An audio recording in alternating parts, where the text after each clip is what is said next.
प्रार्थना चिकित्सा में आप किसी निश्चित विचार, मानसिक तस्वीर या योजना को चुनते हैं जिसे आप अनुभव करना चाहते हैं।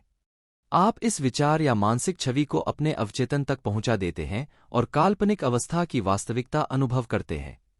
जब आप अपने मानसिक नजरिए में पूर्ण आस्था रखेंगे तो आपको अपनी प्रार्थना का जवाब मिल जाएगा। प्रार्थना चिकित्सा किसी विशिष्ट उद्देश्य के लिए मानसिक कर्म है। मान लें, आप प्रार्थना चिकित्सा से किसी समस्या के उपचार का फैसला करते हैं। आप जानते हैं कि आपकी समस्या या बीमारी, चाहे वह जो भी हो, आपके अवचेतन मन में रहने वाले भयाक्रांत नकारात्मक विचारों के कारण उत्पन्न हुई है। आपको एहसास है कि अगर आप अपने मस्तिष्क से इन विचारों की सफाई कर दें तो आप ठीक हो जाएंगे। इसलिए आप अपने अवचेतन मन की उपचारक शक्ति की ओर मुड़ते हैं। आप खुद को इसकी असीमित शक्ति और बुद्धिमत्ता याद दिलाते हैं। आप खुद को यह भी याद दिलाते हैं कि यह हर बीमारी का उपचार करने में सक्षम है। जब आप इन सच्चाइयों पर लगातार सोचते हैं तो आपका डर धीरे धीरे कम होने लगता है। इन सच्चाइयों की याद गलत विश्वासों से जूझती है और अंततः उन्हें परास्त कर देती है। आप उस उपचार के लिए धन्यवाद देते हैं जो आप जानते हैं कि अवश्य होगा। फिर आप अपने मस्तिष्क को उस समस्या से तब तक दूर रखते हैं जब तक कि कुछ समय बाद आपके मन में दोबारा प्रार्थना करने की इच्छा प्रबलता से महसूस नहीं होती है। प्रार्थना करते समय आप नकारात्मक स्थितियों को जरा सी भी शक्ति नहीं देते हैं या पल भर के लिए भी यह नहीं सोचते हैं कि उपचार नहीं होगा। इस तरह के मानसिक नजरिए से चेतन और अवचेतन मन का सामंजस्यपूर्ण मेल बनता है जो उपचारक शक्ति को सक्रिय कर देता है। आस्था उपचार का क्या मतलब है और अंधी आस्था किस तरह काम करती है? जिसे लोग आस्था उपचार, फेथ हीलिंग के नाम से जानते हैं, वह दरअसल बाइबल में बताई गई आस्था नहीं है, जिसका मतलब चेतन और अवचेतन मन के आपसी संबंधों का ज्ञान होता है। आस्था उपचारक वह व्यक्ति होता है जो उपचार में शामिल शक्तियों की वैज्ञानिक समझ के बिना उपचार करता है। हो सकता है कि वह उपचार की विशेष क्षमता का दावा करे और उसमें या उसकी शक्तियों में रोगी की अंधी आस्था, ब्लाइंड फेथ, उसे ठीक कर दे। दुनिया के कई हिस्सों में पारंपरिक उपचारक अपने रोगियों को नृत्य, मंत्रों और आत्माओं को बुलाकर ठीक करते हैं। हो सकता है कोई व्यक्ति किसी संत के स्मृति चिन्ह छूकर, खास गंडा बांधकर, अगरबत्ती या धूप जलाकर या विशेष जड़ियों के काढ़े को पीकर स्वस्थ हो गया हो। जो भी चीज रोगी को उस तरीके या प्रक्रिया में सच्चा विश्वास दिलाएगी, वह उपचार को अधिक संभव बना देगी।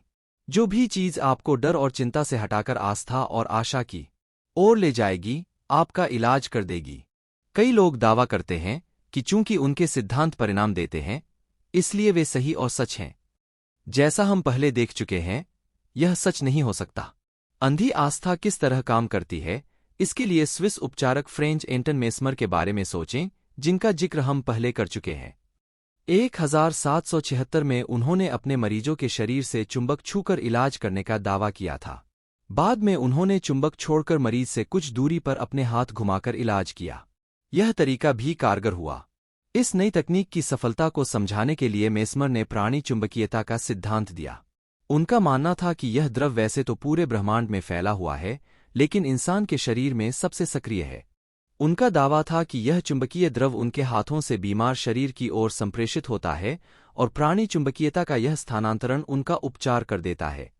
इसके बाद हजारों लाखों लोग उनके पास आने लगे और कई अद्भुत उपचारों का दावा किया गया। मेस्मर पेरिस आ गए। वहां की सरकार ने उनके इलाजों की जांच के लिए एक आयोग गठित किया। इस आयोग में प्रख्यात चिकित्सक और अकेडमी ऑफ साइंस के सदस्य थे, जिनमें बेंजामिन फ्रैंकलिन भी शामिल थे। सघन जांच पड़ताल के बाद आयोग ने स्वीकार किया कि मेस्मर ने बीमारों को सचमुच ठीक किया था। हालांकि यह भी कहा गया कि उनके चुंबकीय द्रव सिद्धांत को सही साबित करने वाला एक भी प्रमाण नहीं है। यह अनुमान लगाया गया कि इलाज मरीजों की कल्पना की वजह से हुआ था। इसके ठीक बाद मेस्मर को निर्वासित कर दिया गया। 1815 में उनकी मृत्यु हो गई। इसके कुछ समय बाद इंग्लैंड में मैनचेस्टर के डॉ. जेम्स ब्रैड ने यह साबित करने का बीड़ा उठाया कि चुंबकीय द्रव का डॉ. मेस्मर के उपचारों से कोई लेना देना नहीं था। डॉ. ब्रैड ने पाया कि रोगी को सुझाव देकर सम्मोहित तंद्रा या निद्रा में भेजा जा सकता था। रोगियों के सम्मोहित तंद्रा में रहते समय वे कई अद्भुत परिणाम उत्पन्न करने में सफल हुए, जिनका श्रेय मेस्मर ने प्राणी चुंबकीयता को दिया था। आप देख सकते हैं कि ये सभी उपचार निस्संदेह रोगियों की सक्रिय कल्पना और अवचेतन मन को दिए गए स्वास्थ्य के सशक्त सुझावों द्वारा संभव हुए थे।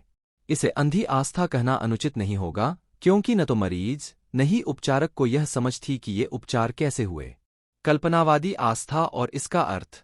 किसी व्यक्ति का कल्पनावादी सब्जेक्टिव अवचेतन मन उसके चेतन या यथार्थवादी ऑब्जेक्टिव मन के नियंत्रण के अधीन रहता है। यह दूसरों के सुझावों के प्रति भी अति संवेदनशील होता है। इसका मतलब यह है कि जो भी आपका यथार्थवादी विश्वास है, अगर आप उसमें सक्रियता या निष्क्रियता से आस्था रखेंगे तो आपका अवचेतन मन उस सुझाव द्वारा नियंत्रित होगा और आपकी इच्छा पूरी हो जाएगी। मानसिक उपचारों के लिए विशुद्ध कल्पनावादी आस्था की जरूरत होती है। इसे हासिल करने का तरीका यथार्थवादी या चेतन मन के सक्रिय विरोध का अंत करना है।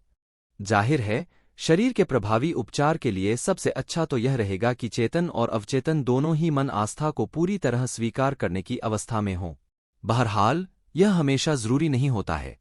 आप अपने मन और शरीर को शिथिल करके उन्नीदी अवस्था में पहुंच सकते हैं और निष्क्रियता तथा ग्रहणशीलता की स्थिति में दाखिल हो सकते हैं।